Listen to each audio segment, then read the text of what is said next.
Sister. Start பண்ணுப்பா. ஸ்தோத்தரிக்கிறோம் சுவாமி. அப்பா நன்றியோடு இந்த நாளிலும் கூட தகப்பனே அப்பா நீங்க ஒரு மீண்டுமாய் ஒரு புதிய நாளை எங்களுக்கு காண கொடுத்திருக்கிற கிருபைக்காய் நன்றியோடு துதிக்கிறோம், ஸ்தோத்தரிக்கிறோம் சுவாமி.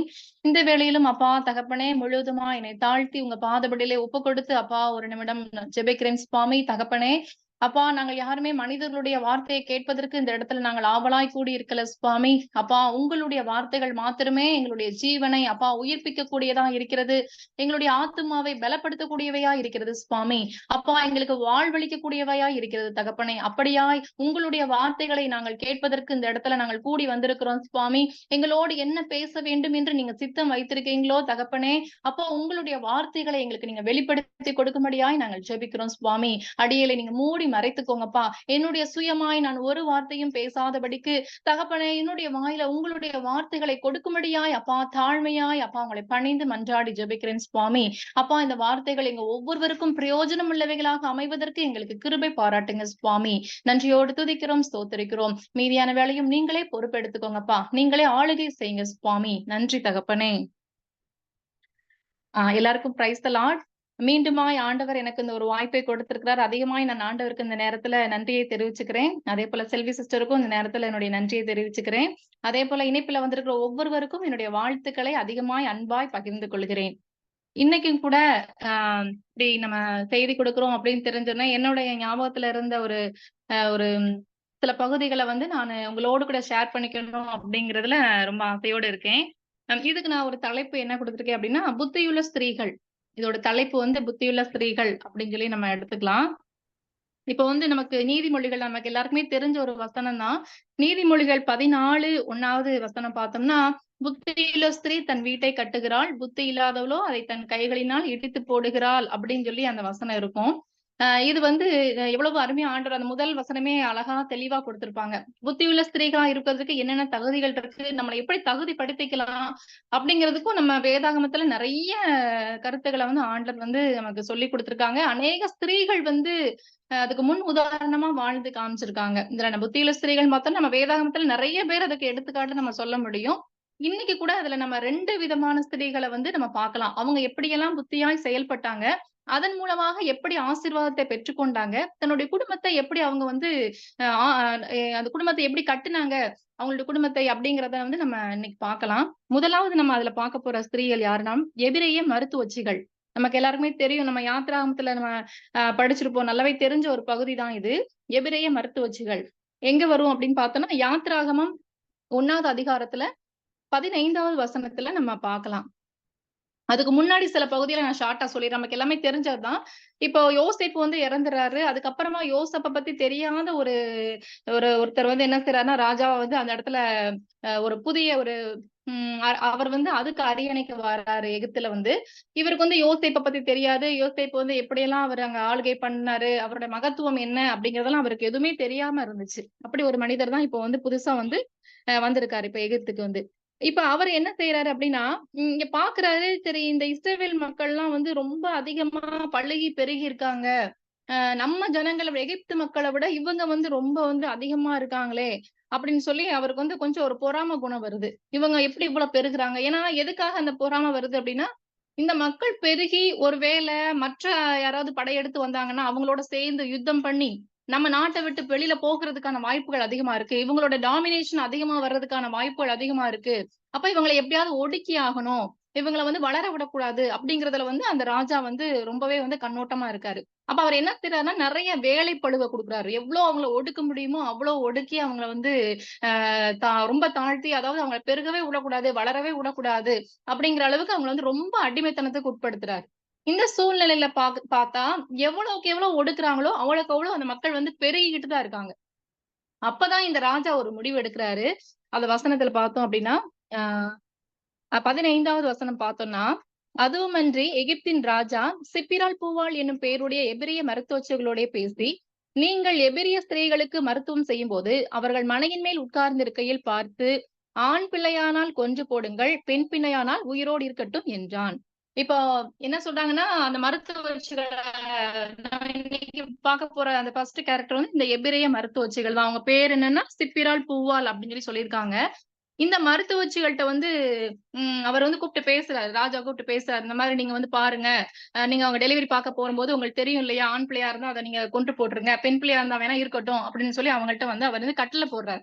இப்ப அடுத்தது நம்ம என்ன பார்க்க போறோம் அப்படின்னா, இவங்க சொல்லிட்டாங்க. ஆனா அந்த மருத்துவச்சிகளுடைய குணாதிசயங்கள் எப்படிப்பட்டவைகளா இருந்துச்சு அப்படிங்கிறத தான் இன்னைக்கு நம்ம பார்க்க போறது. இவங்க முதல் குணம் என்ன அப்படின்னு பார்த்தோம்னா, தேவனுக்கு பயப்படுகிற பயம் அவங்க கிட்ட இருந்தது. ஏன்னா, தேவனுக்கு பயப்படுகிற பயம் இருந்ததுனால தான் ராஜாவுடைய கட்டளைக்கு அவங்க இணங்க மறுத்தாங்க அப்படின்னு சொல்லி நம்ம பார்க்கிறோம். அடுத்த வசனம் நம்ம வாசிக்கும்போது தெரியும். மருத்துவச்சிகளோ தேவனுக்கு பயந்ததினால் எகிப்தின் ராஜா தங்களுக்கு இட்ட கட்டளைப்படி செய்யாமல் ஆண் பிள்ளைகளையும் உயிரோடே காப்பாற்றினார்கள் அப்படின்னு சொல்லி 17வது வசனத்துல இருக்கும். அப்ப கர்த்தருக்கு பயப்படுதலே ஞானத்தின் ஆரம்பம் சொல்லி நம்ம நீதிமொழிகள்ல வாசிக்கிறோம் இல்லையா? அப்ப எங்க வந்து ஞானம் ஆரம்பிக்குது அப்படின்னு பார்த்தா அறிவினுடைய துவக்கம் எது அப்படின்னு பார்த்தோம்னா கர்த்தருக்கு பயப்படுதல். அதுதான் வந்து நான் ஞானத்தோட ஆரம்பமா இருக்கு. அப்ப இந்த இந்த மருத்துவச்சிகளுக்கு அந்த பயம் இருக்கு. ஆண்டவருக்கு பயப்படக்கூடிய பயம் இருந்ததினால, இவங்க ராஜாவுக்கு பயப்படல. ராஜா என்ன அவரு ஒருவேளை ராஜாவாயிச்சே நம்ம செய்யாம விட்டுட்டோம்னா, அவர் சொன்னதுக்கு நம்ம கீழ்ப்படியாம விட்டுட்டோம்னா, நம்மள சிறைச்சேதம் பண்ணிருவாரு. என்ன வேணா தண்டனை குடுப்பாரு இல்லையா? ஆனா அவங்க அத குறிச்சு பயப்படல. அவங்க பயந்தது ராஜாதி ராஜாவாகிய தேவனுக்கு மட்டும் தான் அவங்க பயந்தாங்க. அதனால ராஜாவுடைய கட்டளைக்கு அவங்க கீழ்ப்படியல. சரி. இப்ப கீழ்ப்படிய மாட்டேன் அப்படின்னு சொல்லி அவங்க ராஜாட்ட போய் சொல்லியிருந்தாங்கன்னா, நீங்க சொல்ற மாரி நான் கேட்க மாட்டேன் ராஜா. நான் ஆண்டவருக்கு பயப்படுறவங்களா இருக்கேன். நான் பயப்படுற ஒரு பிள்ளையா இருக்கேன். அதனால நீங்க சொல்ற மாரி நான் ஆண் பிள்ளைகள கொல்ல மாட்டேன்னு ஒரு வேள போய் அவங்க சொல்லியிருந்தாங்கன்னா, நிச்சயமா ராஜா என்ன செய்வார்ன்னா, இவங்களுக்கு ஏதாவது தண்டனை குடுத்துட்டு வேற யாரையாவது அந்த இடத்துல நியமிப்பார் கண்டிப்பா. அப்ப இவங்க அந்த இடத்துல எப்படி புத்தியா செயல்படுறாங்க அப்படிங்கிறது தான் நம்ம அதிகமா அந்த இடத்துல நம்ம கவனிக்க வேண்டியதா இருக்கு. அப்ப இவங்க ராஜாவோட கட்டளைக்கு கீழ்ப்படியல. ஆனா அவங்க எப்படி புத்தியா செயல்பட்டாங்க அப்படின்னா, 19வது வசனம் பார்த்தோம்னா, அதற்கு மருத்துவச்சிகள் அதுக்கு முன்னாடி ராஜா கேட்பாரு. என்ன நீங்க நான் கொல்ல சொல்லியிருந்தேன் ஆண் பிள்ளைகள. ஆனா நீங்க வந்து ஏன் இப்ப பிள்ளைங்க பிறந்துகிட்டே இருக்காங்களே என்ன ரீசன் அப்படின்னு சொல்லி அந்த மருத்துவச்சிகள கூப்பிட்டு கேட்கும்போது, அவங்க சொல்லுவாங்க. அதற்கு மருத்துவச்சிகள் பார்வோனை நோக்கி, எபிரெய ஸ்திரீகள் எகிப்திய ஸ்திரீகளைப் போல அல்ல. அவர்கள் நல்ல பலமுள்ளவர்கள். மருத்துவச்சி அவர்களிடத்துக்கு போகும் முன்னே அவர்கள் பிரசவித்தாகும் என்றார்கள். எவ்வளவு ஒரு ஞானமான பேச்சு அப்படிங்கிறது இந்த வசனத்துல தெரியும். அப்ப ஆ ஆண் பிள்ளைகள இவங்க கொல்லக்கூடாதுன்னு ஆண்டவருக்கு பயந்ததுனால அப்படி முடிவெடுக்குறாங்க. ஆனாலும் பா அவர் இந்த பார்வோன் இந்த எகிப்தோட புதிய ராஜா கிட்ட என்ன பேசுறாங்க அப்படின்னா, நாங்க பிரசவத்த பாக்குறதுக்கு போறதுக்கு முன்னாடியே அவங்க வந்து பிரசவம் ஆயிருதாங்க. ஏன்னா, அவங்க ரொம்ப பலமுள்ள ஸ்திரீகளா இருக்காங்க. அவங்க வந்து எகிப்திய ஸ்திரீகள போல கிடையாது. அப்படின்னு சொல்லி சொல்றாங்க. அப்ப எவ்வளவு ஒரு ஞானமா செயல்படுறாங்க பார்த்தீங்களா? அப்போ அதுதான். ஆண்டவருக்கு பயப்படுற போது நிச்சயமா அதுக்கான ஞானம் ஆண்டவர் விசேஷித்த ஞானத்த நிச்சயமா அவங்களுக்கு கொடுக்கிறாரு. அப்ப அந்த இடத்துல அந்த பிள்ளைகளையும் அவங்க காப்பாத்துறாங்க. அதே சமயம் ஆண்டவருக்கு பயப்படுகிற பயம் இருக்கிறனால, அவங்க ஆண்டவர் இடத்துல இருந்து ஆசீர்வாதத்தையும் பெற்றுக்கொள்வதற்கு அது காரணமா இருக்கு. இப்ப இதனால ஆண்டவர் எப்படி அவங்கள ஆசீர்வதிக்கிறார் அப்படின்னு பார்த்தோம்னா, 21வது வசனம். 20வது வசனம், 21வது வசனம் பார்த்தோம்னா, இது நிமித்தம் தேவன் மருத்துவச்சிகளுக்கு நன்மை செய்தார். ஜனங்கள் மி அ ஜனங்கள் பெருகி மிகுதியும் பலத்து போனார்கள். மருத்துவச்சிகள் தேவனுக்கு பயந்ததினால் அவர்களுடைய குடும்பங்கள் தழைக்கும்படி செய்தார். அது எவ்வளவு பெரிய ஆசீர்வாதம் இல்லையா? அப்ப ஆண்டவர் பார்க்கிறாரு, மருத்துவச்சிகளுக்கு வந்து அவர் நன்மை செய்யணுங்கிற அவருக்கு மனம் இறங்குறாரு.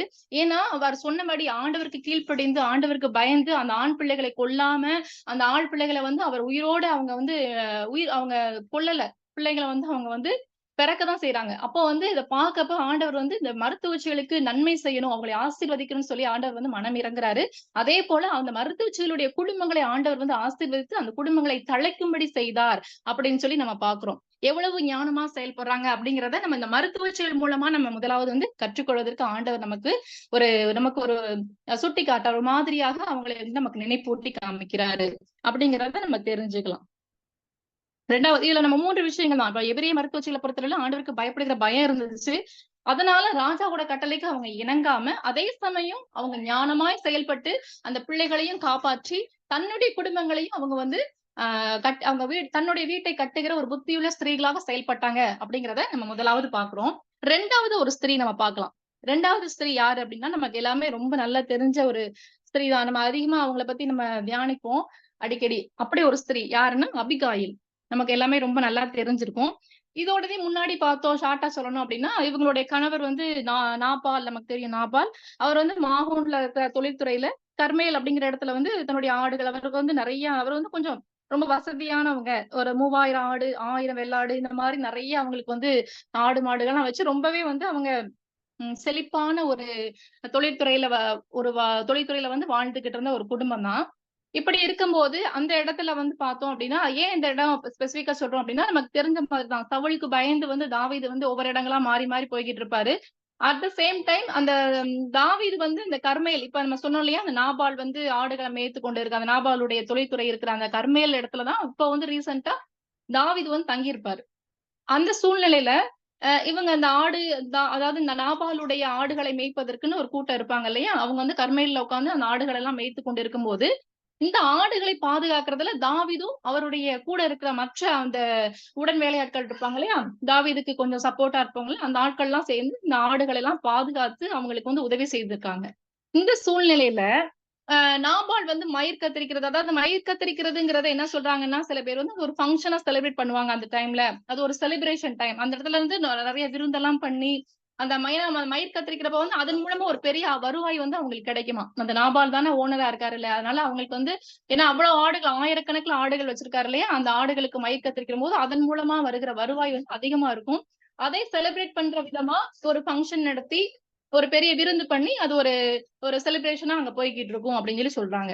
இந்த டைம்ல வந்து இத கேள்விப்படுறாரு தாவீது வந்து. அப்ப அவர் என்ன செய்றாரு, நம்ம இவங்களுக்கு உதவி செஞ்சிருக்கோம் இல்லையா? அப்ப நம்ம அவங்க மூலமா ஏதாவது நமக்கு ஒரு ஹெல்ப் கிடைச்சா நல்லா இருக்குமே!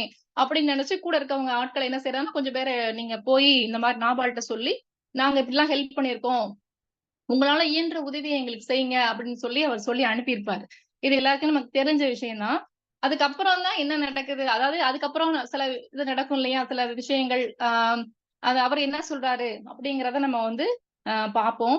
அதுக்கு முன்னாடி இந்த நாமாலுடைய குணாதிசயங்கள் எப்படிப்பட்டவைகளா இருக்கும் அப்படின்னு பார்த்தோம்னா, அதிலே நமக்கு குடுத்திருப்பாங்க. அவர் வந்து ஒரு முரடன், துராக்கிருதன், மகா குடிகாரன் அப்படின்னு சொல்லியிருப்பாங்க. துராக்கிருதன் அப்படின்னா இருக்கிறதுலே ஒரு மோசமான மனுஷன் அப்படிங்கிறது தான் வந்து அதுல நமக்கு சிம்பாலிக்கா சொல்லியிருப்பாங்க. அதாவது அவர் வந்து ஒரு மென்மையான ஒரு இயல்பான மனுஷனா இல்லாம ரொம்ப குடிகாரனா இருப்பாரு. ரொம்ப குடித்து வெறித்து ஒரு மோசமான ஒரு மனநிலைமையில இருக்கக்கூடிய ஒரு மனிதனா இருக்காரு அப்படிங்கிறத நமக்கு வேத வசனங்கள் சுட்டிக்காட்டுது. அதே சமயத்துல அவருடைய மனைவியாகிய அபிகாயில பத்தி தான் இன்னைக்கு நம்ம பார்க்க போறோம். இந்த அபிகாயில பத்தி அவங்க நம்ம வேதாகமத்துல என்ன சொல்லியிருக்காங்க அப்படின்னு பார்த்தோம்னா, அவங்க வந்து ஒரு மகா புத்திசாலி. அவங்க ஒரு ரூபவதி அப்படின்னு நமக்கு வந்து சுட்டிக்காட்டியிருக்காங்க. அது மட்டும் இல்ல, புத்தியா அவங்க எப்படி இப்ப நம்ம பார்க்க போறது இந்த அபிகாயிலுடைய கேரக்டர் தான். இவங்க எப்படி வந்து புத்தியாய் செயல்பட்டு தன்னுடைய குடும்பத்தை அவங்க வந்து கட்டிக்கொண்டாங்க. இல்ல தன்னுடைய குடும்பத்துடைய அழிவை எப்படி அவங்க தடுத்து நிறுத்துனாங்க அப்படிங்கிறத தான் நம்ம இன்னைக்கு வந்து தியானிக்க போறோம். முதலாவதா பார்த்தோம் அப்படின்னா, இந்த அபிகாயில் வந்து புத்தியாய் செயல்பட்ட விதத்த நான் யோசிக்கும்போது, ஆண்டவர் வெளிப்படுத்தின ஒரு 3 விஷயங்கள் நான் கண்டிப்பா ஷேர் பண்ணணும். இந்த அபிகாயில் வந்து புத்தியாய் செயல்பட்டாங்க. அதுல 3 நிலைகள ஆண்டவர் எனக்கு உணர்த்தினார். எப்படி அவங்க புத்தியாய் செயல்பட்டாங்க அப்படின்னா, முதலாவது அவங்களுக்கு இருந்தது சமயோஜித அறிவு. 2வதாக பார்த்தோம்னா, சாதுரியமான அறிவு. 3வதா பார்த்தோம்னா, சாமர்த்தியமான அறிவு. இப்படி 3 விதமா அவங்க வந்து செயல்படுவத ஆண்டவர் வந்து உணர்த்தி காமிச்சாங்க. இப்ப அத நம்ம எப்படி தியானிக்கலாம் அப்படின்னா, முதலாவது அவங்க என்ன செஞ்சாங்க அப்படின்னு பார்த்தோம்னா, சமயோஜித புத்தி அல்லது சமயோஜித அறிவு. இப்ப இவ்வளவு விஷயங்கள் நடக்குது. இப்ப அந்த நாபால் வந்து அந்த வந்தாங்க இல்லையா? அந்த வாலிபர்கள். தாவீது கூட இருந்தவங்களுக்கு, அவங்களுக்கு என்ன ஒரு பதில் குடுத்தார்ன்னு பார்த்தோம்னா, 1 சாமுவேல் 25ஆம் அதிகாரம். அதுல பார்த்தோம் அப்படின்னா, 10வது 25ஆம் அதிகாரம் 10வது வசனத்துல இந்த நாபால் என்ன சொல்லியிருப்பார்ன்னா, நாபால் தாவீதின் ஊழியக்காரருக்கு பிரயுத்தரமாக, தாவீது என்பவன் யார்? ஈசாயின் குமாரன் யார்? தங்கள் எஜமான்களை விட்டு ஓடிப்போகிற வேலைக்காரர் இந்நாளில் அநேகர் உண்டு. நான் என் அப்பத்தையும், என் தண்ணீரையும், என் ஆடுகளையும் மயிர் கத்தரிக்கிறவர்களுக்காக நான் அடித்து சமையல் பண்ணுவித்ததையும் எடுத்து, இன்ன இடத்தார் என்று நான் அறியாத மனுஷருக்கு கொடுப்பேனோ என்றான். இப்ப அவர் என்ன சொல்றாரு அப்படின்னா, ரொம்ப கடுமையா அதுக்கு சொல்லப்போனா கிண்டல் பண்ற மாதிரி ரொம்ப அவங்கள வந்து பரியாசம் பண்றது இந்த வார்த்தைகள் மூலமா. அது யார் தாவீதுன்னா யாரு? அவர் ரொம்ப பெரிய மனுஷனா? அப்படின்னு அவர வந்து கிண்டல் பண்றது. அவர் யாருன்னா எனக்கு தெரியாது. அவர் முன்ன பின்ன தெரியாத மனுஷன் எனக்கு. ஆனா தாவீதுங்கிறவர பத்தி அவர் நல்லாவே தெரிஞ்சிருக்கு. அதனால தான் அடுத்த வார்த்தை ஈசாயின் குமாரன் யாரப்பா இவர்? இவரோட குமாரர் எஜமானர்களை விட்டு ஓடி போகிறவர்னா, சவுல விட்டு அவர் பயந்து ஓடி வந்திருக்காருங்கிறத முதற்கொண்டு எல்லாமே அவருக்கு தெரிஞ்சிருக்கு முன்னமே. ஆனாலும் தெரிஞ்சிருந்தும் அவர வந்து ஒரு கிண்டலான ஒரு பேச்சுல ஒரு பரியாசம் பண்ணி அவர கேலி பண்ற மாரி அவங்கள வந்து ரொம்பவே அந்த இடத்துல வந்து ரொம்ப அவமானப்படுத்தி அவர் வந்து பேசுறாரு. இப்படி பேசி அவங்கள விரட்டி அடிச்சுறாரு. நீங்க போங்க அப்படின்னு நான் ஒண்ணும் தர முடியாதுன்னு சொல்லி அவங்கள வந்து விரட்டி அடிச்சுறாரு. இப்ப இந்த விஷயங்கள் எல்லாம் என்ன செய்றாங்க அப்படின்னா, நேரா அந்த ஊழியக்காரர்கள் போய் தாவீதுட்ட வந்து சொல்லிர்றாங்க. இப்படியெல்லாம் அவர் பேசினாருன்னு கண்டிப்பா தாவீதுக்கு வந்து ரொம்ப ஒரு மூர்க்க குணம் வந்துருச்சு இப்ப. எப்படி அவர வந்து என்னைய பத்தி தெரியும் எல்லாமேவும். ஆனா, எப்படி இவரு இப்படி பேசிட்டாரே! என்ன பரியாசம் பண்ணிட்டாரேன்னு சொல்லிட்டு அவருக்கு கோவம் கொண்டு இப்ப என்ன செய்றாருன்னா, நான் கண்டிப்பா அந்த நாபாலையும் சரி, அவன் குடும்பத்துல இருக்கிற எல்லாரையும் சரி, அங்க ஒரு சின்ன நாய கூட அவங்க வீட்டோட நாய கூட நான் உயிரோட விட மாட்டேன். எல்லாத்தையும் முற்றிலுமா அழித்து போடுவேன் அப்படின்னு சொல்லி ஒரு சபதம் எடுத்துக்கிட்டு என்ன செய்றாருன்னா, ஒரு வெறி கொண்ட ஒரு சிங்கம் போல அங்கிருந்து கிளம்பி கெர்ச்சித்துக்கிட்டு வராரு. இப்ப இந்த சமயம் என்ன செய்றாங்க அப்படின்னு பார்த்தோம்னா, 14வது வசனம். அப்பொழுது வேலைக்காரரில் ஒருவன் நாபாலுடைய மனைவியாகிய அபிகாயிலை நோக்கி, இதோ நம்முடைய எஜமானுடைய சுக செய்தி விசாரிக்க தாவீது வனாந்தரத்திலிருந்து ஆட்களை அனுப்பினான். அவர்கள் பேரில் அவர் சீறினார். அந்த மனுஷரோ எங்களுக்கு மிகவும் உபகாரிகளா இருந்தார்கள். நாங்கள் வெளிகளில் இருக்கும்போது அவர்கள் எங்களிடத்தில் நடமாடின நாளெல்லாம் அவர்கள் எங்களை வருத்தப்படுத்தினதும் இல்லை. நமது பொருளில் ஒன்றும் காணாமற் போனதும் இல்லை. இப்ப அந்த வேலைக்காரர் ஒருத்தர் வந்து இப்பதான் நம்ம யார்ட்ட வராங்கன்னா, அபிகாயில்ட்ட வராங்க. அபிகாயில்ட்ட வந்து என்ன சொல்றாங்கன்னா, இப்படி நடக்குது. ஆனா எஜமான் நாபால் என்ன செய்றாருன்னா, கொஞ்சம் யோசிக்காம என்ன செஞ்சுறாரு, அவங்கள விரட்டி அடிச்சுட்டாரு. கண்டிப்பா இதுக்கு பழி வாங்குறதுக்கு தாவீது கிளம்பி வந்துகிட்டு தான் இருப்பாரு. இதுல இருந்து நம்ம எப்படி தப்பிக்க போறோம்னு தெரியல. நீங்க ஏதாவது ஒண்ணு இதுக்கான நீங்க ஆயத்தம் பண்ண ஏதாவது நீங்க தான் அதுக்கு முயற்சி எடுக்கணும் அப்படிங்கிறத வந்து ஒரு வேலைக்காரர் வந்து ஓடி வந்து அபிகாயில்ட்ட சொல்றாங்க. இப்பதான் முதலாவது அபிகாயில் செயல்படுற விதத்த நம்ம வந்து அதிகமா தியானிக்க போறோம். இந்த முதலாவது நான் சொன்ன மாரி சமயோஜித அறிவு. என்ன செஞ்சாங்க அபிகாயில் உடனே அப்படின்னு பார்த்தீங்கன்னா, முதலாவது அவங்க செஞ்சது, வேலைக்காரங்க சொல்றத அசட்டே பண்ணல. ஒரு வேலைக்காரர் தான் வந்து சொல்றாரு அப்படின்றப்ப வந்து அவங்க என்ன செய்றாங்கன்னா, அப்படியா சரி வரட்டும் பார்த்துக்கலாம். அப்படின்னு அத வந்து ஒரு ஒரு கேர்லெஸ்ஸா எடுக்கல அவங்க வந்து. ஒரு அசட்டையா நினைக்கல. வேலைக்காரர் தானே சொல்றாங்க, பார்த்துக்கலாம் அப்படின்னு சொல்லி அவங்க அசட்டையாலாம் நினைக்கல. துரிதமா செயல்பட்டாங்க. 1 சாமுவேல் 25 14வது வசனம் பார்த்தோம் அப்படின்னா, அவங்க என்ன செய்வாங்க அப்படின்னா, உடனே வந்து 18வது வசனம் 18வது வசனம் பார்த்தோம்னா, அப்பொழுது அபிகாயில் தீவிரமாய் 200 அப்பங்களையும், 2 துருத்தி திராட்சரசத்தையும், சமையல் பண்ணப்பட்ட 5 ஆடுகளையும், 5 படி வறுத்த பயிற்றையும், வற்றலாக்கப்பட்ட 100 திராட்சை குலைகளையும், வற்றலான 200 அத்திப்பழ அடைகளையும் எடுத்து கழுதைகள் மேல் ஏற்றி இப்ப பார்த்தோம்னா, உடனே குயிக்கா தீவிரமா அப்படின்னா ரொம்ப இன்ஸ்டன்ட்டா அவங்க செயல்படுறாங்க. குயிக்கா, ஃபாஸ்ட்டா எவ்வளவு முடியுமோ அவ்வளவு துரிதமா செயல்படுறாங்க. இவ்வளவு விஷயங்கள ரெடி பண்றதுக்கு எவ்வளவு நேரம் ஆகும்னு கண்டிப்பா ஒரு பெண்களாக நம்ம ஜட்ஜ் பண்ண முடியும் இல்லையா? அது எவ்வளவு ஒரு வேலை பெரிய வேலையா இருக்கும்னு. ஆனா அவங்க அத வந்து பார்த்து செய்றாங்க. இதுல முதல்ல அவங்க செய்யற விஷயம் அதுதான். வேலைக்காரர் சொல்றத கேட்டு உடனே குயிக்கா அத வந்து ரெடி பண்றாங்க. 2வது முக்கியமானது என்ன அப்டின்னா, அந்த இடத்துல அவங்க ஏன் சமயோஜித புத்தி அப்டி சொல்றோம் அப்டின்னா, இந்த இடத்துல என்ன தேவை? இப்ப தாவீதுக்கு காரணம் என்ன அப்டின்னா, ஒரு ஹெல்ப் கேட்டு நாங்க ஒரு உதவி செஞ்சிருக்கோம். இதுக்காக எங்களுக்கு ஒரு பிரதிபலனா ஒரு உதவி கேட்டு தான் அந்த அவங்க கூட இருக்க ஊழியர அனுப்பியிருக்காரு. அப்ப அந்த உதவி கிடைக்க பெறாத பட்சத்துல தான் இப்ப வந்து கோவம் வருது தாவீதுக்கு இல்லையா? அப்ப இந்த அபிகாயிலுடைய சிந்தனை அந்த சமயோஜித பத்தினா அப்போதைக்கு என்ன? முதல்ல அந்த பிரச்சனைக்கான காரணம் என்ன? எத இந்த பிரச்சனை சரி செய்ய முடியும்? இல்ல எத செஞ்சா அத சரி மாத்த முடியும் அப்படிங்கிறத யோசிக்கிறாங்க அந்த இடத்துல. அப்ப அவங்க என்ன நினைக்கிறாங்க?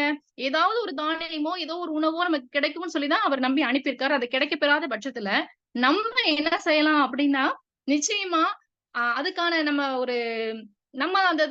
அந்த தேவைய நம்ம வந்து பூர்த்தி செய்யும்போது, அவங்களுடைய கோபத்த நம்மளால குறைக்க முடியும். அவங்க பிரதிபலன் நம்ம திருப்பி கொடுக்கும்போது தான் அத சரி செய்ய முடியும் அப்படின்னு யோசிச்சா, இவ்வளவு அவங்க கேட்டதுக்கும் அதிகமா அவங்க ஏதாவது கொஞ்சம் குடுங்கன்னு தான் அவரு கேட்டிருப்பாரு. ஆனா இவங்க வந்து கேட்டதுக்கும் பல மடங்கு அதிகமா அந்த உணவுப் பொருட்களை எல்லாம் ரெடி பண்றாங்க. இதுதான் அவங்களுடைய சமயோஜித அறிவு. எவ்வளவு நேர்த்தியா யோசிச்சிருக்காங்க பாருங்களேன். அந்த டைம்ல வந்து ஒரு பதட்டம் இல்ல. ஒரு ஐயோ! நம்ம கொன்னு போட்டுருவாரே! என்ன செய்ய போறோம்? அப்படிங்கிற அந்த ஒரு பதட்டத்துல சில பேருக்கு அந்த பதட்டத்துல கூட என்ன செய்ய போறோம் அப்படின்னு சொல்லி நம்ம தெரியாம முழிச்சுட்டு இருப்போம். ஆனா அந்த ஸ்திரீ, இந்த அபிகாயில்ங்கிற ஸ்திரீ, அந்த நேரத்திலும் ரொம்ப ஒரு தெளிவான மனநிலைமையோடு, ஞானத்தோடு, புத்தியாய் அவங்க செயல்படுறாங்க. அந்த தேவைகள் எல்லாம் அவங்க உடனுக்குடனே அவங்க வந்து அதிகமா அத ரெடி பண்றாங்க. அதுக்கு அடுத்து என்ன பண்றாங்க அப்படின்னா, இப்ப வந்து அவங்களுக்கு என்னென்னலாம் குடுக்கணும். வெறும் அந்த இது மட்டும் இல்ல. அதுக்கப்புறம் பார்த்தோம் அப்படின்னா, நீங்க என்னென்ன அதாவது சாப்பாடு ஐட்டங்கள் எல்லாத்தையுமே அவங்க எடுத்துட்டாங்க. அதே மாரி என்ன சொல்லுவாங்கன்னா, தன் வேலைக்காரரை பார்த்து, "நீங்க எனக்கு முன்னே போங்கள். இதோ நான் உங்கள் பின்னே வருகிறேன்" என்று சொல்லி அனுப்புறாங்க. தன் புருஷனாகிய நாபாலுக்கு அதை அறிவிக்கவில்லை. 19வது வசனத்துல நம்ம வாசிப்போம். நாபாலுக்கு அதை அறிவிக்கவில்லை. ஏன் அறிவிக்கலை அப்படின்னா, நமக்கு நல்லாவே தெரியும். அவர் வந்து சராசரியான ஒரு மனநிலைமையில கிடையாது. இயல்பான மனநிலைமையில அவர் கிடையாது. ஏன்னா, அவர் குடித்து, வெறித்து ரொம்ப ஒரு மோசமான ஒரு மனநிலைமையில இருக்காரு அப்படிங்கிறது நல்லாவே தெரியும் அபிகாயிலுக்கு. இந்த நிலைமையில போய் நம்மளுடைய கணவரிடத்துல பெர்மிஷன் வாங்கிட்டு நம்ம போணும் அப்படின்னு அவங்க நினைச்சாங்கன்னா, நிச்சயமா அவங்களுக்கு பெர்மிஷன் கிடைக்காது. மாறா அவர் என்ன செய்வார்னா இவங்களையும் சேர்த்து ஸ்டாப் பண்ணி வச்சிருவாரு. போக வேண்டாம், பாத்துக்கலாம் அப்படின்னு சொல்லிட்டு கண்டிப்பா அபிகாயிலுக்கும் அவங்க வந்து பெர்மிஷன் குடுக்க மாட்டார் கண்டிப்பா. இதெல்லாம் தெரிஞ்ச அபிகாயில் தன்னுடைய கணவரிடத்துல இந்த விஷயங்கள் இப்படி நடக்குது, செய்யுது. இல்ல நான் போயிட்டு வரேன், செய்றேன் அப்படின்னு எதுவுமே பெர்மிஷன்லாம் கேட்கல. அதை அறிவிக்கவில்லை அப்படின்னு தான் சொல்லிட்டு நம்ம வசனத்துல அப்ப அதுவுமே பாத்தீங்கன்னா அவங்க ஞானமா செய்யற செயல் தான். எதை எப்பொழுது கணவரிடத்துல சொல்லணும், எதை எப்ப கேட்கணும் அப்படிங்கறத அவங்க நல்லாவே அறிஞ்சிருந்த ஒரு ஸ்திரியாக இருந்திருக்காங்க. இதை யோசிக்கும் போது சில நேரங்கள்ல இப்ப இருக்கக்கூடிய ஒரு கணவன் மனைவியுடைய வாழ்க்கையில நம்ம பார்க்கும்போது, ஒருவேளை கணவன் வந்து ஒரு கோபத்திலயோ, ஏதோ ஒரு டென்ஷன்லயோ கூட மனைவிய ஒரு வார்த்தை தப்பா பேசியிருக்கலாம். ஒரு ஒரு கோபமா ஒரு சொல் சொல்லியிருக்கலாம். இல்ல ஏதோ ஒரு தவறு செஞ்சிருக்கலாம். அப்ப மனைவிகள் சில பேர் என்ன செய்வாங்க அப்படின்னா, ஒரு வார்த்தை அவங்க ஏதோ ஒரு வார்த்தை நம்மள சுட்டுருச்சு, காயப்படுத்திருச்சுன்னா, உடனே அதுக்கான கேட்பாங்க. உடனே அத சொல்லி ஆகணும். எதுக்காக நீங்க இப்படி சொன்னீங்க? எதுக்காக இப்படி செஞ்சீங்க? அப்படின்னு சொல்லி அத வந்து உடனே அவங்கள கேட்பாங்க. நீங்க அத சொல்லுங்க, காரணம் சொல்லுங்க, காரணம் சொல்லுங்கன்னு சொல்லி அவங்கள ரொம்ப புஷ் அப் பண்ணுவாங்க. அது ஏற்கனவே ஒரு டென்ஷன்ல தான் அவங்க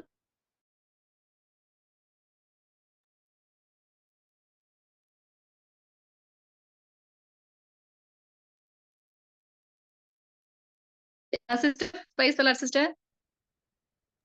கேக்குது. கண்டினியூ பண்ணுப்பா. அப்போ அப்போ மனைவி என்ன செய்வாங்கன்னா, நீங்க ஏதாவது கோவத்துல சொன்ன அந்த வார்த்தைய கேட்டு அவங்கள ரொம்ப பிரஷர் படுத்துவாங்க. நீங்க இதுக்கான ரீசன் சொல்லுங்க. நீங்க இப்படி சொல்லிருக்க கூடாது அப்படின்னு சொல்லிட்டு. ஆல்ரெடி அவங்க ஒரு டென்ஷன்லயோ, இல்ல ஒரு ஒர்க் டென்ஷன்லயோ இதுல இருந்திருக்கலாம். ஒரு கோபத்துல இருந்திருக்கலாம். அப்போ வந்து அவங்க இன்னும் அத கேட்டு அவங்கள பிரஷர் குடுக்குறப்ப, இன்னும் அவங்களுக்கான கோபம் அதிகமாகும். வாக்குவாதங்கள் வரும். குடும்பத்துக்குள்ள ஒரு சமாதானம் இல்லாம போகும். இன்னும் சொல்லணும்னா, இப்படிப்பட்ட காரியங்கள் தான் பார்த்தோம்னா, இந்த காலத்துல அதிகமாய் கணவன் மனைவிக்குள்ளாக ஒரு பிரிவினையை கொண்டு வரக்கூடிய அளவுக்கு கூட அது ஒரு பெரிய காரணமா அமைவதற்கு ஒரு வாய்ப்பா கூட அமைஞ்சிரும். இதுக்கு மாறா என்ன செய்யலாம்? ஒரு புத்தியுள்ள ஸ்திரியா நம்ம எப்படி மாறலாம் அப்படின்னு கேட்டோம்னா, இப்ப ஒருவேளை கணவர் பக்கத்துல அது தவறா கூட இருக்கலாம். மனைவிகளுடைய பக்கம் அது நியாயமா கூட ஆனாலும் அந்த நியாயத்தை நிரூபிக்கக்கூடிய நேரம் அதுவல்ல அப்படின்னு சொல்லி நம்ம முதலாவது யோசிக்கணும். 2வது என்ன செய்யணும்னா, அவங்களுக்கு கொஞ்சம் டைம் குடுக்கணும். நம்ம உடனே குயிக்கா நீங்க சொல்லியே ஆகணும். சொல்லி ஒருவேளை அவங்க வேலைக்கு போயிருந்தா கூட ஃபோன் பண்ணி கூட சில பேர் கேட்பாங்க. நீங்க சொல்லுங்க ஏன் இப்படி பண்ணீங்க? ஏன் இப்படி பண்ணீங்கன்னு சொல்லி அவங்கள விடாம டென்ஷன் படுத்துற கேரக்டர்ஸ் நெறைய பேர் இருக்கலாம். ஆனாலும் பார்த்தோன்னா, இதுக்கு என்ன செய்யலாம் அப்படின்னா, ஒரு ஒரு 2 நாளு அவங்கள வந்து ஃப்ரீயா விட்டுட்டு, கொஞ்சம் ரிலாக்ஸ்டா இருக்க டைம் நம்ம போய் பக்கத்துல உட்கார்ந்து கொஞ்சம் அவங்கள்ட்ட பேசலாம். இப்ப நீங்க அன்னைக்கு 2 நாளைக்கு முன்னாடி நீங்க இப்படி என்ட்ட சொன்னீங்களே ஒரு வார்த்தை, அது என்னை இந்த அளவுக்கு காயப்படுத்தி இருக்கு. இல்ல நீங்க நீங்க அன்னைக்கு ஒரு செயல் செஞ்சீங்க இல்லையா? அது வந்து ரொம்ப என்னை வேதனைப்படுத்துச்சு. நீங்க செஞ்ச செயல் எனக்கு பிடிக்கல. அப்படிங்கிறத நம்ம கொஞ்சம் பொறுமையா ஒரு 2 நாளுக்கு அப்புறம் உட்கார்ந்து ஃப்ரீயா அவங்ககிட்ட சொல்லும்போது, நிச்சயமா அவங்க அத உணரக்கூடியவங்களா தான் இருப்பாங்க.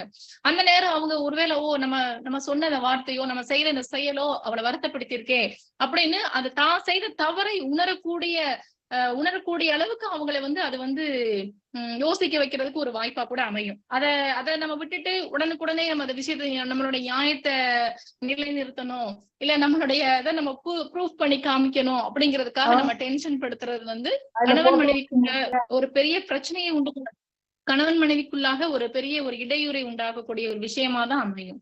அப்ப நம்மளும் கூட இந்த அபிகாயிலுடைய இந்த ஒரு கேரக்டர் பாத்தீங்கன்னா, கணவனிடத்துல சொல்லாம தான் போனாங்க. ஏன்னா அவங்களுக்கு ரீசன் தெரியும். அந்த மாதிரிதான் நம்மளும் கணவரிடத்துல எதை பேசணும், எப்ப பேசணும், இல்ல எதையாவது கேட்கணும், எப்ப கேட்கணும் அப்படிங்கிறத நம்மளும் ஞானமா செயல்படும் போது நிச்சயமா அது குடும்ப வாழ்க்கையில ஒரு பெரிய ஆசீர்வாதமா இருக்குங்கிறதுல சந்தேகமே இல்லை. சரி, இப்போ வந்து நம்ம முதலாவது பார்த்தது சமயோஜித அறிவா நான் பாக்குறோம். முதலாவது அபிகாயில்ட்ட நம்ம பாக்குறது சமயோஜித அறிவு. எப்படி சமயோஜிதமா செயல்பட்டாங்கிறத இன்னொரு முறை நான் சொல்றேன். முதலாவதாக அவங்க வேலைக்காரர் சொன்ன விஷயத்த அவங்க அசைட் பண்ணல. அதுதான் முதல்ல சமயோஜிதமா செயல்படுற விதம். 2வது என்ன பண்றாங்கன்னா, இந்த பிரச்சனைக்கு காரணம் எங்க அப்படின்னு கண்டுபிடிச்சு அதுக்கான ஒரு வேலையை பாக்குறாங்க. அதாவது இந்த உணவு அப்படிங்கறது அந்த இடத்துல பிரச்சனையா இருக்கிறதுனால முதல்ல அதை வந்து அவங்க கேட்டதுக்கும் அதிகமான ஒரு பொருட்களை அவங்க செய்து வந்து அதை ஆயத்தப்படுத்தி துரிதப்படுத்தி இப்ப அவங்க கலை மேல ஏற்றி அதை அனுப்பிக்கிட்டு இருக்காங்க. 3வதா தன்னுடைய கணவரிடத்துல இதை பத்தி எல்லாம் அவங்க ஒண்ணுமே சொல்லல. அதாவது இப்ப கணவர்கிட்ட சொன்னா அவருடைய மனநிலைமை அது சரியில்லை. நம்ம போய் நம்ம இந்த பிரச்சனையை தடுத்து நிறுத்தணும் அப்படிங்கறதுல அவங்க ஞானமா செயல்பட்டாங்க. இதுதான் வந்து அவங்க சமயோஜிதமா செய்த ஒரு சமயோஜிதமா யோசித்து அவங்க செயல்படுத்தின விதம். 2வது பார்த்தோம் அப்படின்னா சாதுரியமான அறிவு. சாதுரியமா செயல்படுறது. சாதுரியம் நம்ம இங்கிலீஷ்ல சொல்லணும்னா கூட ஸ்மார்ட் ஒர்க்னு சொல்லலாம். எப்படி ஸ்மார்ட்டா செயல்படுறாங்க அப்படிங்கிறத பார்க்கலாம். இதுல பாத்தீங்கன்னா ஃபர்ஸ்ட் என்ன பண்ணுவாங்க அப்படின்னா 1 சாமுவேல் 25 23வது வசனம் நம்ம பார்த்தோம்னா அவங்க என்ன பண்ணுவாங்கன்னா அவள் ஒரு கழுதையின் மேல் ஏறி மலையின் மறைவில் இறங்கி வருகையில் இதோ தாவீதும் அவன் மனுஷரும் அவளுக்கு எதிராக இறங்கி வந்தார்கள். அவர்களை சந்தித்தாள். தாவீது தன் ஜனங்களை நோக்கி, அவனுக்கு வனாந்தரத்தில் இருக்கிறதெல்லாம் வீணாகவே காப்பாற்றினேன். அவனுக்கு உண்டானதில் எல்லாம் ஒன்றும் காணாம போனதில்லை. என்றாலும் நன்மைக்கு பதிலாக அவன் எனக்கு தீமை செய்தான். அவனுக்கு உண்டான எல்லாவற்றிலும் சுவரில் நீர்விடும் ஒரு நாயை முதலாய் பொழுது விடியும் மட்டில் நான் உயிரோடே வைத்தாள். தேவன் தாவீதின் சத்துருக்களுக்கு அதற்கு சரியாகவும் அதற்கு அதிகமாகவும் செய்ய கடவர் என்று சொல்லியிருந்தான்.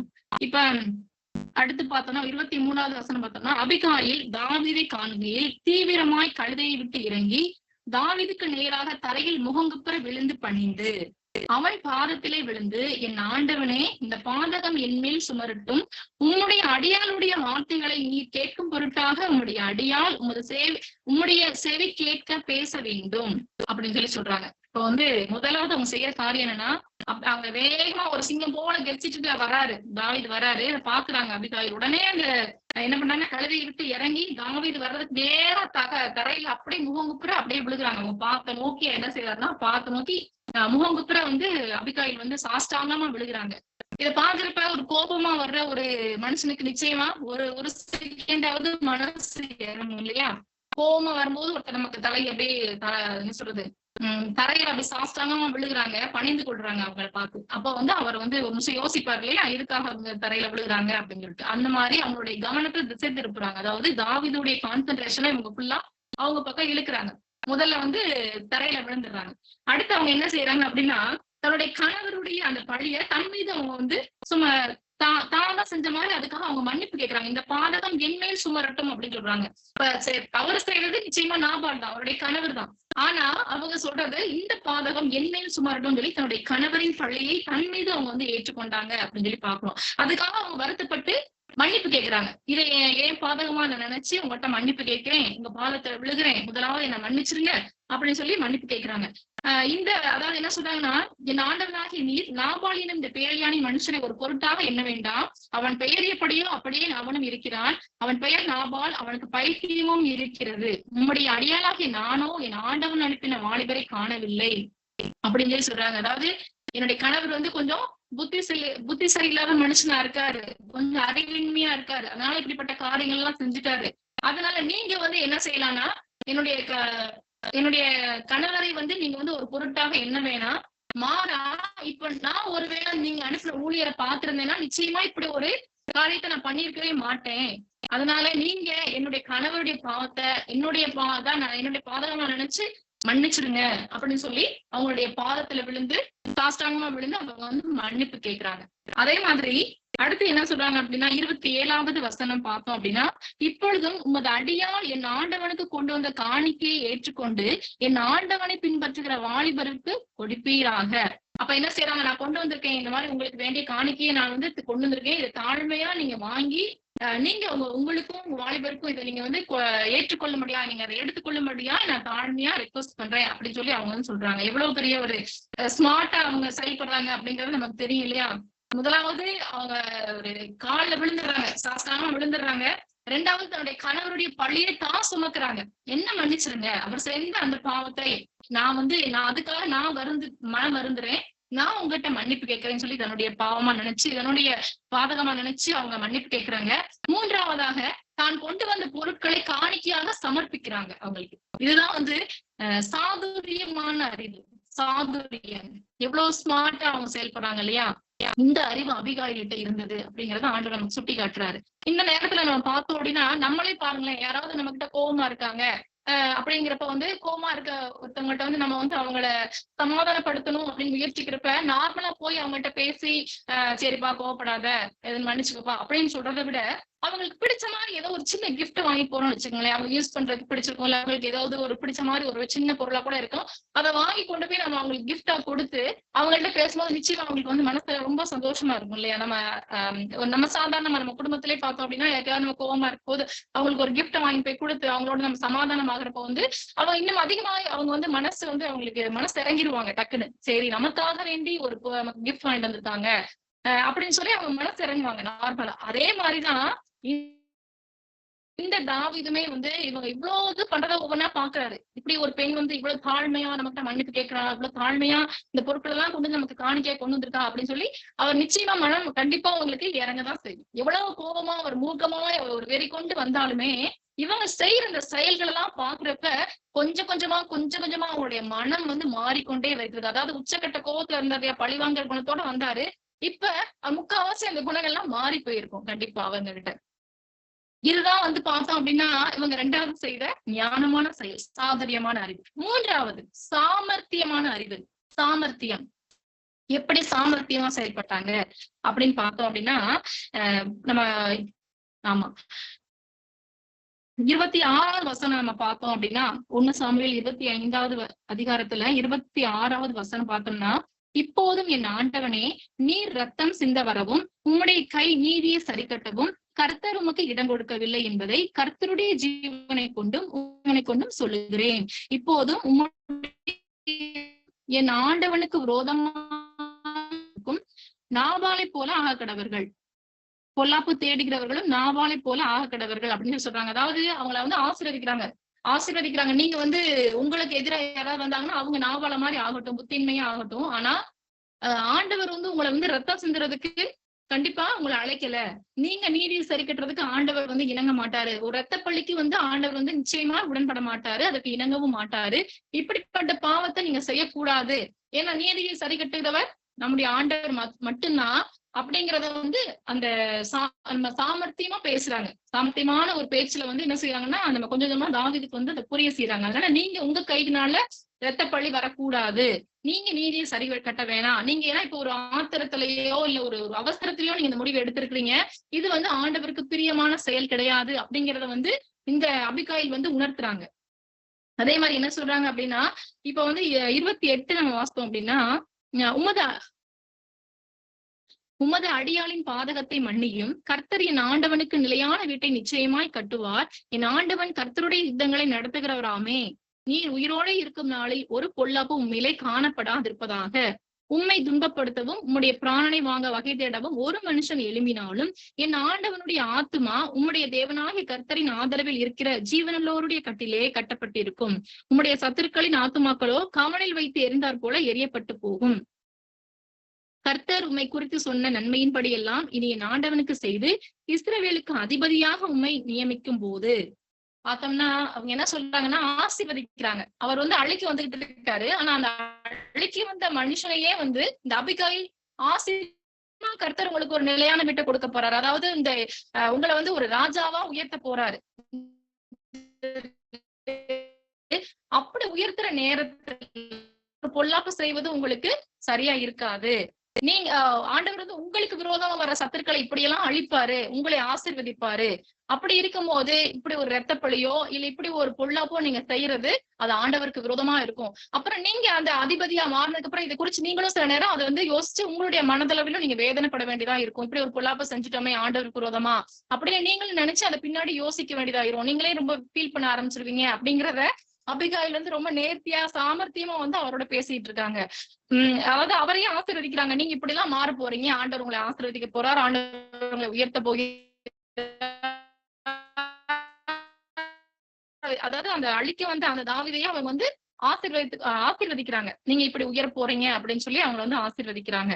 அதே மாதிரி பார்த்தோம் அப்படின்னா விருதாவாய் ரத்தம் சிந்தாமலும் என் ஆண்டவனாகிய நீர் பழி வாங்காமலும் இருந்தது உண்டானால் அப்பொழுது என் ஆண்டவனாகி உமக்கு துக்கமும் இராது, மன இடரலும் இராது அப்படின்னு சொல்றாங்க. இப்ப வந்து நீங்க வந்து அதுக்கு முன்னாடி இப்ப ஆண்டவர் நிச்சயமா உங்களை ராஜாவா உயர்த்த போறாரு. அப்படி இருக்க டைம்ல நீங்க இப்படி எல்லாம் ரத்த பழி சிந்தினீங்கன்னா இல்ல நீங்க இப்படி பழி வாங்குனீங்கன்னா கண்டிப்பா வந்து நிச்சயமா அது உங்களுக்கு மன இடரலை கொண்டு வரும். துக்கமாவும் அது வந்து உங்க மன துக்கமாவும் மாறுவதற்கு வாய்ப்பா இருக்கும்.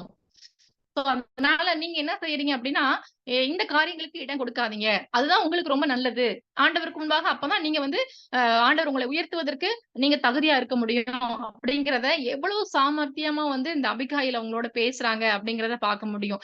நிச்சயமா இவ்வளவு வார்த்தைகளை கேட்கும் பொழுது நிச்சயம் தாவீதுக்கு குற்றப்பட்டிருக்கும். அவர் உள்ளத்துல குத்தப்பட்டவரா தான் இருப்பாரு. ஏன்னா கர்த்தருக்கு பயப்படுகிற பயம் நிச்சயமா இருந்துச்சு. தாவீதுக்கு வந்து இருந்துகிட்டு கர்த்தருக்கு பயப்படுகிற ஒரு மனுஷன் தான்.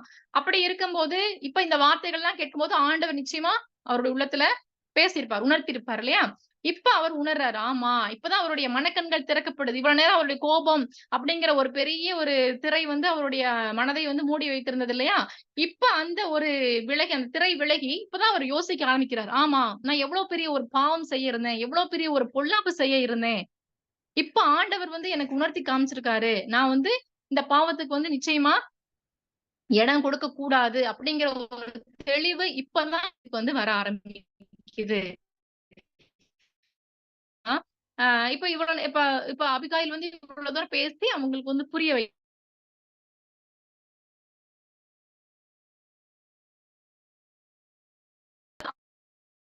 உன்னை இன்றைய தினம் என்னை சந்திக்க அனுப்பின இஸ்ரவேலின் தேவனாகிய கர்த்தருக்கு ஸ்தோத்திரம்.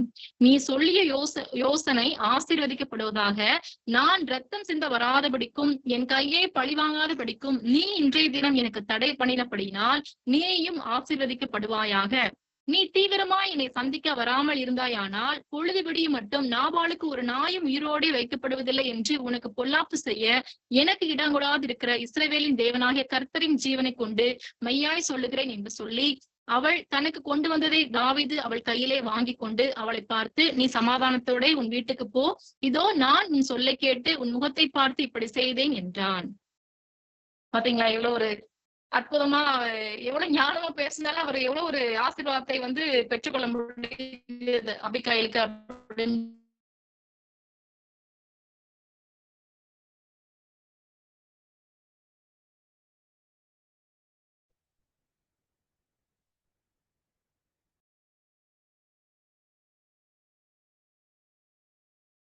மூலமா நான் என்னுடைய மனம் என்ன செஞ்சிருப்பேன்னா, என்னுடைய கோபத்தின் நிமித்தம் ஒரு ரத்தப்பழிக்கு நான் இடம் கொடுத்திருப்பேன்.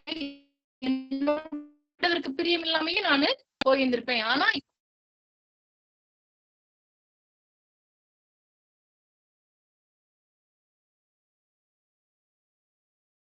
அப்படியே ஆண்டவருக்கு ஸ்தோத்திரம் சொல்றாங்க.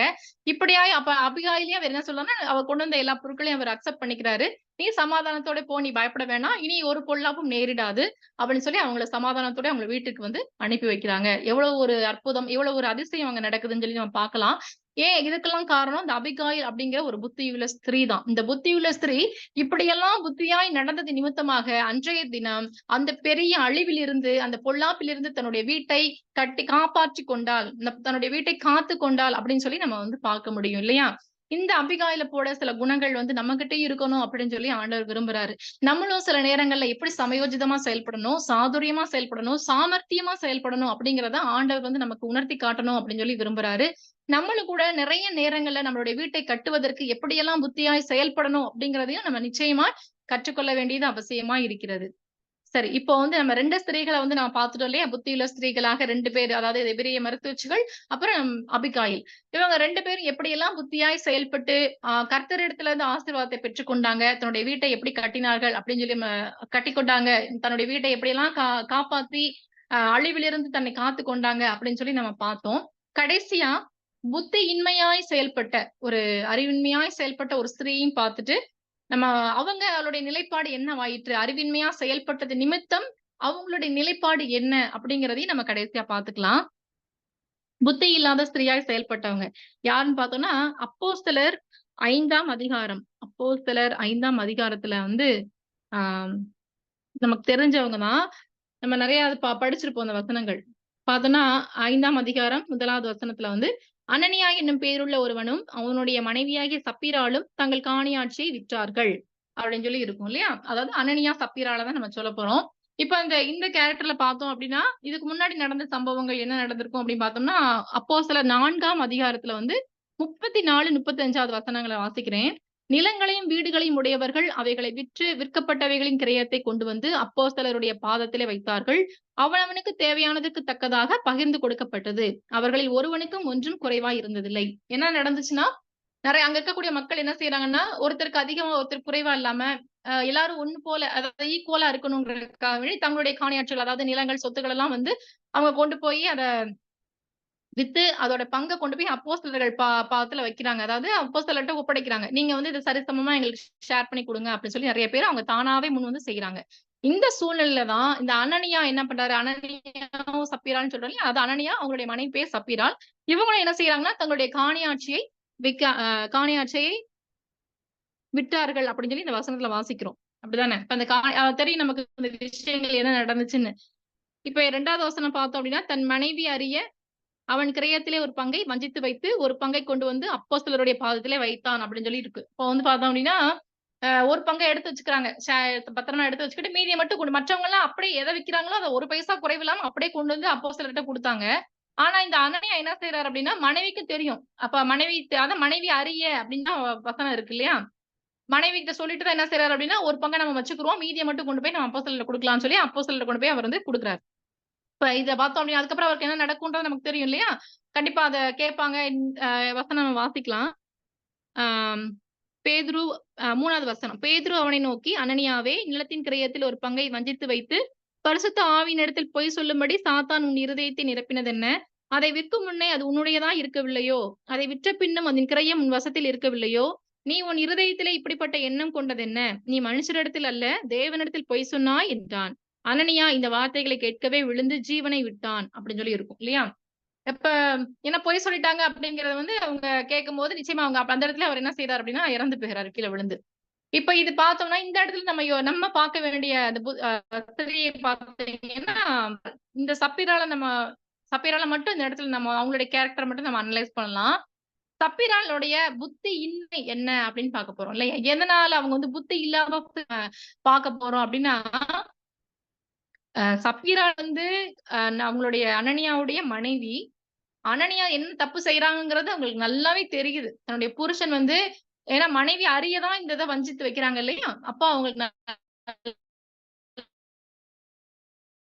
கண்டிக்கல. நீங்க இப்படி செய்யக்கூடாதுங்க. இது வந்து தவறான ஒரு செயல். நீங்க ஆண்டவருக்கு விரோதமா செய்றீங்க அப்படின்னு சொல்லி கண்டிப்பா அவங்க தடுத்து நிறுத்தி இருக்கணும். ஆனா அவங்க அப்படி செய்யல. காரணம் என்னன்னா, ஆனா ஆசை இருந்ததுனாலதான் அவங்களால முழுவதுமா கொண்டு போய் அதை அவங்ககிட்ட கொடுக்க முடியல. நம்ம கொஞ்சம் எடுத்து வச்சுட்டு அப்புறமா கொடுப்போம் அப்படிங்கறத அவங்க வந்து ஒரு பங்கை எடுத்து வச்சுட்டு கொடுத்தாங்க. அப்ப இந்த ஸ்திரீ அந்த சப்பீராளுக்குமே வந்து அந்த பண ஆசை இருந்ததுனாலதான் அவங்களால கணவரை தடுத்து நிறுத்த முடியல. ஒருவேளை தன்னுடைய கணவர் தன் சொல் பேச்சை கேட்காத ஒரு நபராக இருக்குமே ஆனால் அவங்க என்ன செய்யலாம் அப்படின்னா, சரி கணவர் நம்ம சொல்றதை கேட்கல, நம்ம நேரா போய் அவங்கள்ட்ட போயிடலாம், சீடர்கள்ட்ட அப்போஸ்தலர்கள்ட்ட போயிடலாம், போய் அவங்க கிட்ட அந்த உண்மை நிலவரத்தை சொல்லலாம் அப்படின்னு சொல்லி அவங்க கண்டிப்பா அப்போஸ்தலர்கிட்டயாவது அதை சொல்லிருக்கு. அப்ப என்ன அர்த்தம் அப்படின்னா, இந்த சப்பீராளுக்குமே வந்து பண ஆசை இருந்தது. 2வது குணம் என்ன இருந்துச்சுன்னா, பெருமை குணம் இருந்துச்சு. எப்படி பெருமை குணம் அப்படின்னு பார்த்தோம்னா, இந்த அப்போஸ்தலர்கள் யாரையும் வந்து கம்பல் பண்ணல. நீங்க வந்து உங்களுடைய காணியாட்சிகளை விக்கணும், கொண்டு வந்து எங்கிட்ட குடுக்கணும், மற்றவங்களுக்கு அதை ஷேர் பண்ணி கொடுக்கணும் அப்படிங்கிறத யாருக்கும் அவங்க கம்பல் பண்ணவே இல்ல. அவங்களா முன் வந்துதான் மக்கள் என்ன செய்யறாங்க, அங்க கூடிய மனிதர்கள் கொண்டு வந்து தங்களுடைய நிலங்களை விற்று அவங்க தான் கொண்டு வந்து அதை காணிக்கையா கொடுக்குறாங்க. ஆனா இவங்க என்ன செய்யறாங்க அப்படின்னா, ஒண்ணு இது இவங்களோடதுதான். இவங்களுக்கு ஓன் ப்ராப்பர்ட்டி தான். இவங்க குடுக்கணுங்கிற அவசியம் இல்ல. யாரும் இவங்களை கேட்க போறதும் கிடையாது. ஆனா இவங்களுக்கு ஒரு பெருமை என்ன? மற்ற மனிதர்கள் எல்லாம் குடுக்குறாங்கல்ல, நானும் போய் குடுக்குறேன். அது ஒரு பெருமை. ஏன்னா மற்றவர்களுக்கு முன்னாடி நம்ம குடுக்கறது ஒரு பெருமையா நினைச்சாங்க. அதனாலதான் இவங்களால அந்த முழு மனதோடையோ கொண்டு போய் அவங்களுக்கு சரியான அந்த அமௌண்ட்டை வந்து அவங்களால போய் கொடுக்க முடியல. மற்றவர்கள் கொடுக்கறதுனால நானும் கொடுக்குறேன் அப்படிங்கிற ஒரு பெருமை குணமும் அவங்க கிட்ட இருந்துச்சு. பண ஆசை இருந்துச்சு. இந்த சப்பீராளுக்குள்ளும் இந்த குணங்கள் இருந்தது. தேவனுக்கு பயப்படுகிற பயம் இல்ல. முக்கியமானது என்னன்னா, தேவனுக்கு பயப்படுகிற பயம் இல்லாதிருந்தது. அந்த பயம் இல்லைனாலே அந்த இடத்துல ஞானம் இல்லைன்னு அர்த்தம். இல்லையா? நம்ம சொன்ன மாதிரிதான். கர்த்தருக்கு பயப்படுதலே ஞானத்தின் ஆரம்பம்னு நம்ம சொல்றோம். அப்ப இந்த ஸ்திரீயாகிய சப்பீராளுக்கு வந்து நிச்சயமா கர்த்தருக்கு பயப்படுகிற பயம் இல்ல. அப்படி ஒருவேளை பயம் இருந்திருந்தா நிச்சயமா இந்த ஒரு பொல்லாப்ப அவங்க செஞ்சிருக்கவே மாட்டாங்க. இல்ல ஆண்டவர் பார்த்துட்டு இருக்காரு. இப்படி நம்ம செய்யறது ரொம்ப பெரிய பாவம் அப்படின்னு சொல்லி கணவரை தடுத்து நிறுத்திருப்பாங்க. தானும் அதுல பங்கேற்றிருக்க மாட்டாங்க. அந்த பயம் இல்லாதனாலதான் இப்படி ஒரு பொல்லாப்பு செய்வதற்கு அவங்க துணிஞ்சு சம்மதிக்கிறாங்க. அதே மாதிரி பார்த்தோம் அப்படின்னா பொய்யும் சொல்றாங்க. வசனம் பாத்தீங்க அப்படின்னா 7வது அதாவது 5வது அதிகாரத்துல 7வது வசனம் பார்த்தோம்னா, ஏறக்குறைய 3 மணி நேரத்துக்கு பின்பு அவனுடைய மனைவி நடந்ததை அறியாமல் உள்ளே வந்தாள். பேதுரு அவளை நோக்கி, நிலத்தை இவ்வளவுக்குத்தானா விற்றீர்கள்? எனக்கு சொல் என்றான். அவள் ஆம் இவ்வளவுக்குத்தான் என்றாள். பேதுரு அவளை நோக்கி, கர்த்தருடைய ஆவியை சோதிக்கிறதற்கு நீங்கள் ஒருமனப்பட்டதென்ன? இதோ உன் புருஷனை அடக்கம் பண்ணினவர்களுடைய கால்கள் வாசற்படியிலே வந்திருக்கிறது, உன்னையும் வெளியே கொண்டு போவார்கள் என்றான். உடனே அவள் அவனுடைய பாதத்தில் விழுந்து ஜீவனை விட்டாள். பார்த்தோம்னா திரும்பி வருது, அவளுக்கு வந்து வருது. இப்ப கணவர் இறந்துட்டாருன்னு தெரியாம தான் அடுத்து வந்து சப்பீராள் உள்ள போறாங்க. போறப்ப அவங்க பேதுரு வந்து பாத்துட்டு கேக்குறாங்க, நீங்க இப்படிதான் இவ்வளவுதான் வித்தீங்களா, இவ்வளவுதான் அமௌண்டா? அவங்க அவர்கிட்ட கேட்ட அதே கேள்விதான். அனன்யாட்ட கேட்டாங்க இல்லையா, அதே கொஸ்டின் தான் இப்போ சப்பீராட்டையும் கேக்குறாங்க. அவங்களும் அதுக்கு ஆமா இவ்வளவுதான் வித்தோம், இவ்வளவுதான் அமௌண்ட் அப்படின்னு சொல்லி அதுக்கு பொய் சொல்றாங்க. உடனே அவங்க அப்ப பேதர் சொல்றாரு, இப்பதான் உன் கணவரை வந்து அடக்கம் பண்ணிட்டு வராங்க, அவர் பொய் சொன்னதுல இறந்துட்டாரு, இப்ப அடுத்து நீயும் உன்னையும் அடக்கம் பண்றதுக்கு வந்து ரெடியா நிக்கிறாங்க அப்படின்னு சொல்லி சொல்றாங்க இல்லையா. அதே மாதிரி அவங்க பொய் சொல்ல நிமித்தம் ஆண்டவருடைய கோபத்துக்கு என்ன சொல்றாங்க, பலியாகுறாங்க. அந்த மாதிரி நிச்சயம் பொய் சொல்லி அவங்க வந்து ஒரு கணவர் போல அவங்களும் வந்து மரித்து போறாங்க அப்படின்னு சொல்லி பாக்குறோம். எவ்வளவு ஒரு இது பாருங்களேன், கடைசியா ஒரு சான்ஸ் கூட கிடைக்குது. அந்த நேரம் கூட அவங்க வந்து மனசு வந்து அவங்களுக்கு வந்து இதாகல. அதாவது மனதளவுல வந்து அவங்களுக்கு அது உறுத்தல. நம்ம சொல்லணும்னா உறுத்தல இல்லையா? நம்ம ஒரு செய்யறது பாவம் தான், பொய் சொல்றோம். ஆண்டவருக்கு பயப்பட பயமே இல்லாம நம்ம இவ்வளவு துணிகரமா பொய் சொல்றோம் அப்படிங்கிறதுலாம் உறுத்தல அவங்களுக்கு. உள்ளத்துல வந்து அந்த ஒரு உறுத்தல் இல்ல இல்லையா? அதனால அவங்க துணிகரமா தான் செய்யறது சரிதான் அப்படின்னு நினைச்சு அவங்க மீண்டும் மீண்டும் பொய் சொன்னது நிமித்தமாக தன்னையும், தன் கணவரையும், தன்னுடைய குடும்பத்தையும் தன் கைகளினாலே இடித்து போட்ட ஒரு புத்தி இல்லாத ஸ்திரீயாக காணப்பட்டாங்க அப்படிங்கிறத நம்ம இந்த ஸ்திரீயின் மூலமாக அறிந்து கொள்ள முடியுது. நிச்சயமா இப்போ அந்த ஸ்திரீயின் நினைச்சிருந்தாங்க அப்படின்னா, இந்த பொல்லாப்புல இருந்து அவங்கள தப்புவித்திருக்க முடியும். தன்னுடைய கணவரையும் தப்புவித்திருக்க முடியும். தன்னுடைய குடும்பத்தையும் அவங்க நிச்சயமாய் காப்பாற்றிக் கொள்ள முடியும் இல்லையா? எப்படி புத்தியின்மையா செயல்பட்டதுனாலதான் அந்த முழு குடும்பத்தையும் அவங்களே என்ன செய்யறாங்க அப்படின்னா, அழிவுக்கு நேரான பாதையை நோக்கி போய் குடும்பத்தை அவங்க அழித்துக் கொள்வதற்கு காரணமாயிட்டாங்க. குடும்பம் அழிவதற்கு காரணமாயிட்டாங்க அப்படின்னு தான் சொல்லணும். இப்ப நம்ம 2 விதமான ஸ்திரீகளை பார்த்துட்டோம் இல்லையா? புத்தியுள்ள ஸ்திரீகள் என்ன பண்ணாங்க? புத்தி இல்லாத ஸ்திரீயாகிய இந்த சப்பீராளுடைய குணங்கள் எப்படி இருந்தது? அப்படிங்கிறத ஆண்டவர் நம்மளுடைய கண்களுக்கு முன்பாக நிலைநிறுத்துறார். நம்மளுடைய குணாதிசயங்கள் எப்படிப்பட்டவைகளா இருக்கிறது? ஆண்டவருக்கு பயப்படக்கூடிய பயம் நம்மகிட்ட இருக்கா? ஏன்னா ஆண்டவருக்கு பயப்படுகிற பயம் தான் இந்த இடத்துல ஒரு பேஸ்மெண்ட் மாதிரி. இந்த பேஸ்மெண்ட்டே இங்கதான். ஆண்டவருக்கு பயப்படுகிற பயம் இருந்துச்சுனாலே நம்மளால எந்த தவறுகளுக்கும் இடம் கொடுக்க முடியாது. ஒருவேளை நம்ம தவறுகளுக்கு இடம் கொடுத்தாலும் அந்த ஒரு குற்ற உணர்வு ஆண்டவர் நம்ம கொடுப்பாரு. இதை செய்யாத, நீ செஞ்சது தப்பு, நீ சொன்னது தப்பு அப்படின்னு சொல்லி அந்த உணர்வு வரும்போதே நமக்கு அது கீழ்ப்படுகிற ஒரு நேரம் ஆண்டவர் நமக்கு புத்தியுள்ள ஸ்திரீகளா இருந்து எப்படி அவங்க ஆசீர்வாதத்தை பெற்றுக்கொண்டாங்க, எப்படியெல்லாம் ஆண்டவர் அவங்களுக்கு அற்புதமா மனம் இறங்கினாரு, தன்னுடைய குடும்பத்தை எப்படி காப்பாற்றி கொண்டாங்க அப்படிங்கிறத வந்து ஆண்டவர் நமக்கு இன்னைக்கு காமிச்சு எப்படி நம்ம செயல்படணும் அப்படிங்கிறதையும் ஆண்டவர் வந்து நமக்கு காமிச்சு கொடுத்திருக்காரு. நம்மளும் கூட நம்ம இந்த மாதிரி நம்மளுடைய சூழ்நிலைகள் எல்லாம் நம்ம வந்து யோசிச்சு பார்க்கணும். சரி, நம்ம ஆண்டவருக்கு முன்பாக பரிசுத்தமா பயபக்தியா அவருக்கு பயப்படுகிற பயத்தோடு நம்ம இருக்கிறோமா அப்படிங்கிற நிமிஷம் நம்ம வந்து யோசிச்சு பார்க்கக்கூடிய சூழ்நிலையில இருக்கிறோம். அதே மாதிரி ஒரு வசனம் கூட பார்த்தோம்னா, இத பத்தி யோசிக்கும் போது ஒரு வசனம் எனக்கு ஞாபகம் வந்தது. நீதிமொழிகள்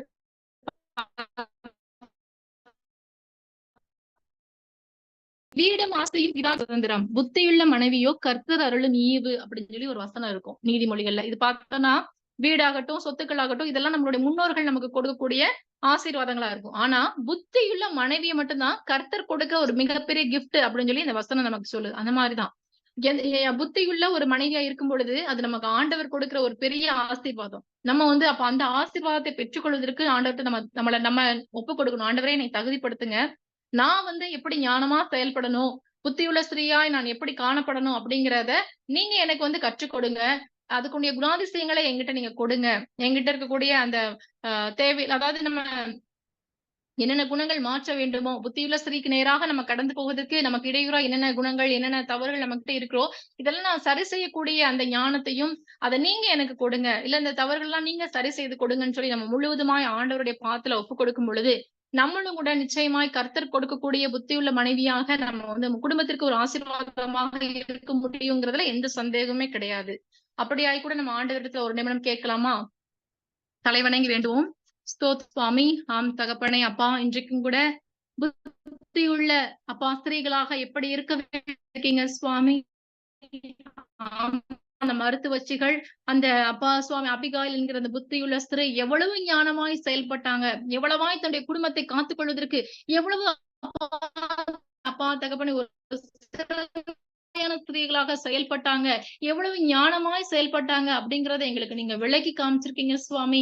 நாங்களும் கூட தகப்பனே இதை நாங்கள் ஒரு எடுத்துக்காட்டுகளாக எடுத்துக்கொண்டு தகப்பனே எங்களுடைய வாழ்க்கையில் இருக்கக்கூடிய அந்த குறைவுகள் எல்லாம் நாங்கள் சரி செய்து கொண்டு தகப்பனே ஒரு புத்தியுள்ள ஸ்திரீகளாக எங்களுடைய குடும்பத்திற்கு ஆசீர்வாதம் உள்ள அப்பா நல்ல ஒரு அப்பா சுவாமி ஸ்திரீகளாக மற்றவர்களுக்கும் நாங்கள் சாட்சியுள்ள ஸ்திரீகளாக அப்பா காணப்படுவதற்கு எங்க ஒவ்வொருவருக்கும் வேண்டிய ஞானத்தை நீங்க இப்பொழுதே கொடுக்கும்படியாக கூட நாங்கள் ஜெபிக்கிறோம் சுவாமி.